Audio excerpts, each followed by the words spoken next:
Vrede vir julle in Jesus se naam.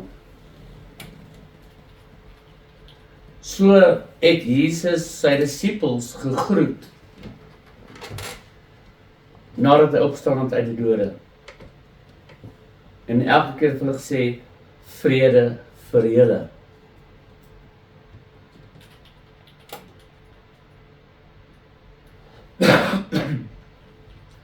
Hier is 'n terminologie, 'n gedagte wat ek baie graag wil tuisbring. En die afgelope jaar of 2 is ek baie ernstig oor hierdie saak. Shalom. Vrede.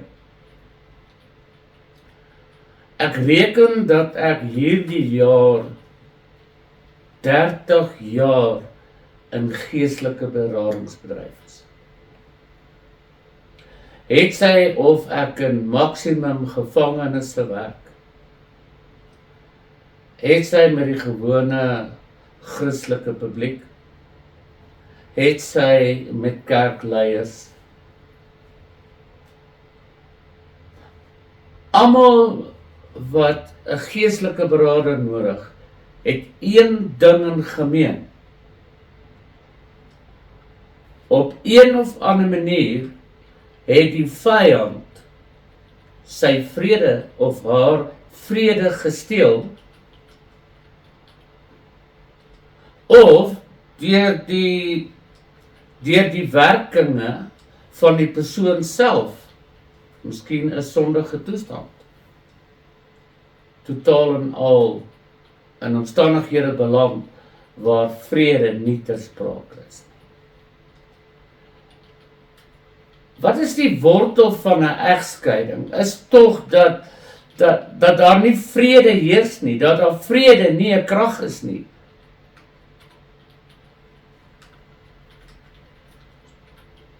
So dan het Jesus gesê, my vrede laat ek julle na, en nie soos hierdie wêreld dit gee nie. Paulus het gesê, jaag die vrede na met almal so ver soos wat julle kan. Maar Jesus groet sy disippels. Hy het geweet wat 'n pad hulle voorop gaan loop. En hy sê vir hulle elke keer, vrede vir julle.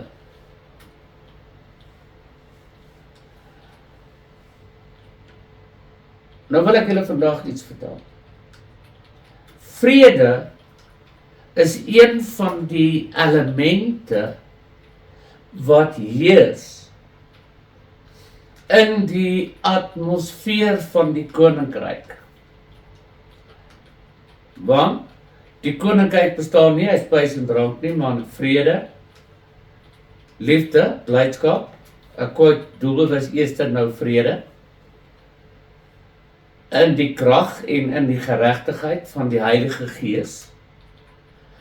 Maar in die krag van die Heilige Gees, ek wil hê julle moet dit baie mooi verstaan. Met ander woorde, die vrede wat Jesus nagelaat het, is 'n krag, 'n anointing, 'n salwing in die Heilige Gees.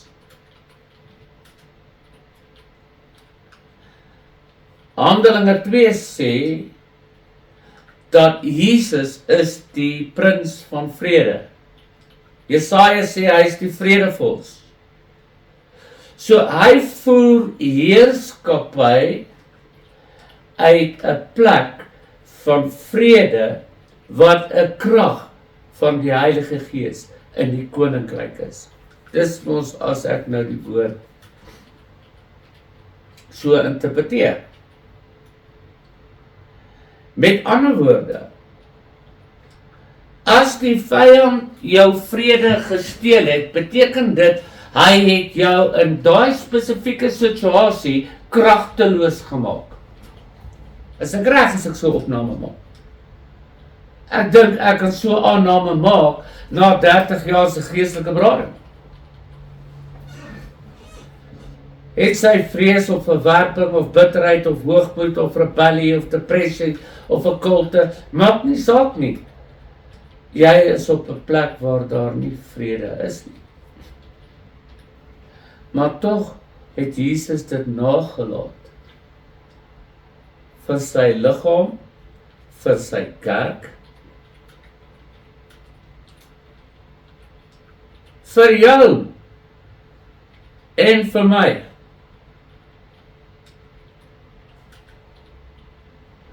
In geestelike berading, as ek iemand so kan motiveer dat hierdie krag van die Here in die omstandighede inkom, sien ons genesing, verlossing en oorwinning. Ek kan met myself praat met 'n baie eenvoudige stelling.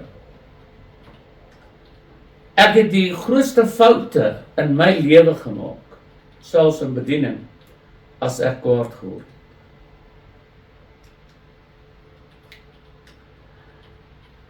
Geliefde, as vrede nie heerskappy voer nie, you will seriously battle to have wisdom.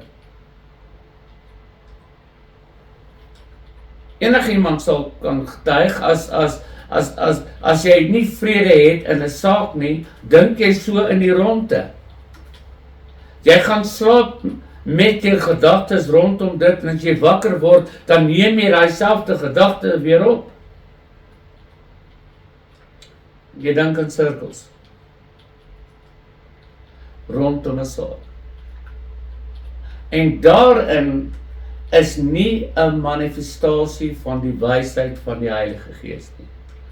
Paulus het tog uitdruklik gesê, as jy wysheid kort kom, moet jy daarvoor bid en die Vader sal gee sonder om te verwyd.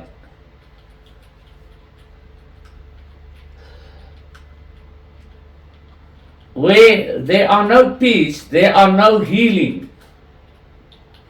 That's a fact. Tog is dit aan ons gegee. Ek gaan nou vanuit dit wat ek nou vir julle gesê het, 'n sekere stelling maak. Vrede is die krag om enige situasie te oorwin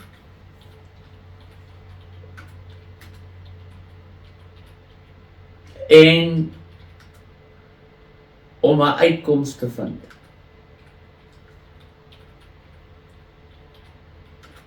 En weet julle wat, dit is nie eers, jy weet al my pasiëntjies, ek leer hulle dit, en hulle ervaar die salwing die moment as hulle sê,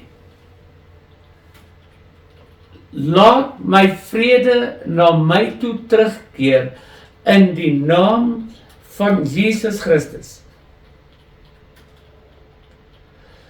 Want jy weet, in daardie krag van vrede, kan die duisternis nie heerskappy voer nie.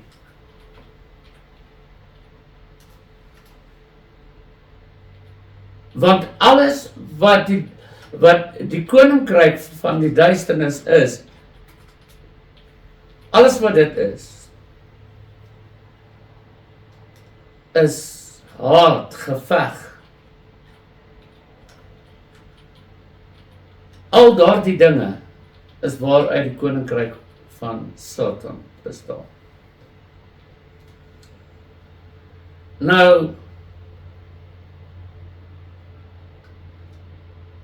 wat kan ek, wat is my doel met hierdie boodskap? Ek wil hê dat die huis van die Here moet hierdie woorde bid.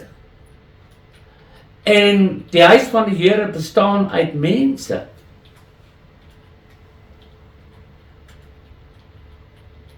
Iets wat aan jou gegee is. Nie iets wat jy hoef te pleit of te smeek of wat ook al nie. Iets wat Jesus vir jou nagelaat het. Naamlik, laat my vrede na my toe terugkeer in Jesus. En nou baie interessant. Jy kan hierdie selfde vrede na iemand toe stuur in 'n gebed. Kom ons sê nou Katrein het jou kwaad gemaak. Nee, sy het nou vir jou beskinder. Of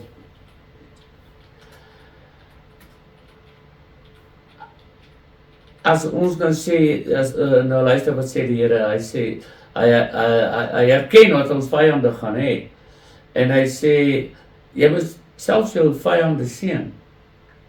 'n baie goeie metode is om te sê, ek is maar nou my naam gebruik nie.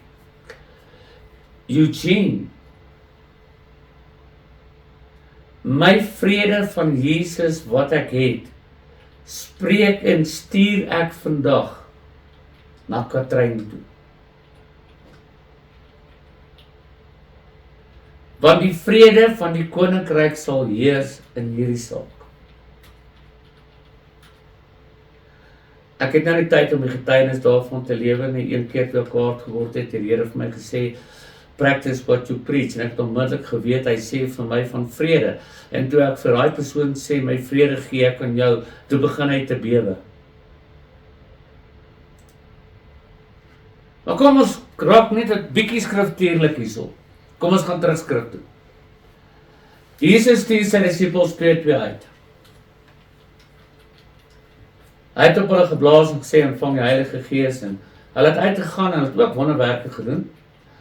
En Jesus sê, as 'n huis of 'n stad nie die evangelie van die koninkryk van vrede aanvaar nie, draai om, skud die stof van julle voete, dit sal draagliker wees vir Sodom en Gomorra as vir hulle in die oordeelsdag.